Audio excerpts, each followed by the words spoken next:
L'association Mars et Mercure, pour Mars, dieu de la guerre, et Mercure, dieu du commerce, est née après la Première Guerre mondiale avec comme objectif de relancer les anciens officiers de l'armée dans le monde des affaires et du commerce. Et aujourd'hui encore, ce but reste le même, bien qu'il ait quelque peu évolué au fil du temps. Ce que nous recherchons, c'est de partager des expériences professionnelles, ce qui est toujours un très bon échange entre membres, qui ont tous comme point commun d'être officiers de réserve ou anciens officiers, mais qui ont tous une spécialisation dans le monde économique.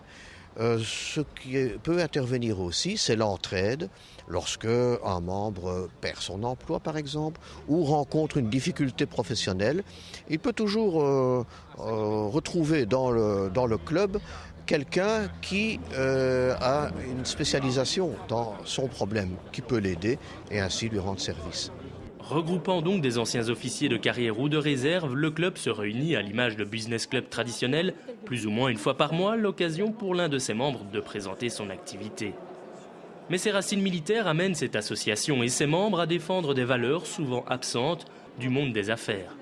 La valeur au sens humain, au sens dévouement, au sens de l'entraînement mutuel et l'entraînement de chacun, et aussi le respect, je vais dire, de l'appartenance que nous avons envers notre pays. Association nationale divisée en clubs locaux comme celui de Mons, Mars et Mercure restent très attachés à la structure unitaire de l'association. Le bilinguisme est donc de rigueur. C'est vrai qu'il faut reconnaître qu'il y a beaucoup de gens qui ne parlent pas la deuxième langue, mais ce qu'on fait d'office, c'est qu'on ne traduit pas. Donc on parle dans une langue et puis on continue dans l'autre pour forcer les gens. De même que par exemple le bulletin qui paraît 4 fois par an, eh bien, tout n'est pas traduit. Donc on passe d'une langue à l'autre et on espère un peu que les gens apprennent l'autre langue. Moi je n'ai pas de problème de ce côté-là puisque je suis néerlandophone d'origine, donc ça ne me dérange pas trop. Mais c'est vrai que de temps en temps, les anciens disent oui, enfin il faudrait qu'un peu traduire. Il n'y a pas de problème. Sainte-Vaudrue, le Beffroi, la Grand Place, avec pour l'occasion quelques anciens engins militaires présents, la visite de Mons fut pour beaucoup une première.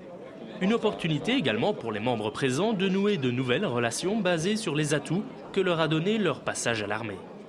Avoir été officier signifie qu'on a appris une certaine méthode de travail et alors on essaye d'inculquer cette méthode de travail dans le civil si on travaille dans le civil. Donc en fait c'est ça notre ciment.